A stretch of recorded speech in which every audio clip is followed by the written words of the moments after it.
నమస్తే TV triple 9 news ఇక వార్తల్లోని వివరాలు చూద్దాం. మహబూబాద్ జిల్లా విద్యాశాఖలో 2017 సంవత్సరం నుండి అవుట్ సోర్సింగ్ అటెండర్గా పనిచేస్తున్న పార్వతి అనే ఉద్యోగిని రెన్యువల్కు సంబంధించిన ఫైల్ తిరస్కరించి ఆమెను విధులకు రావద్దంటూ డీఈఓ రామారావు హుకుం జారీ చేశారు. దీంతో 20 రోజులుగా ఆఫీస్కి వస్తూ పార్వతి నేల మీదే కూర్చుంటుంది. తనతో ఎవరూ మాట్లాడటం లేదంటూ బాధను చెప్పుకుంటుంది పార్వతి.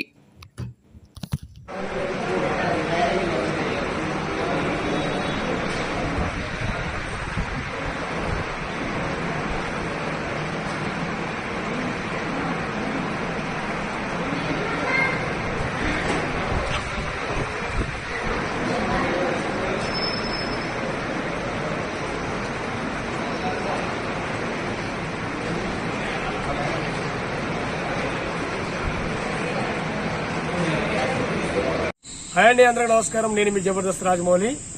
మార్పు మీడియాతోనే సాధ్యం అనే ఒక గొప్ప నినాదాన్ని తీసుకున్నటువంటి టీవీ 999 న్యూస్ ఛానల్ వాస్తవికతను మీ ముందుస్తూ ప్రతి ఒక్క అంశాన్ని ప్రజలకు చక్కగా తెలియజేసేటువంటి news channel TV 999 Telugu news channel.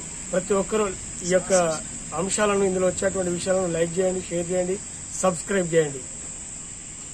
వార్తలు ఇంతటితో సమాప్తం. మళ్ళీ తిరిగి ప్రసారం అయ్యే టీవీ ట్రిబుల్ 9 న్యూస్లో కలుద్దాం. అంతవరకు సెలవు.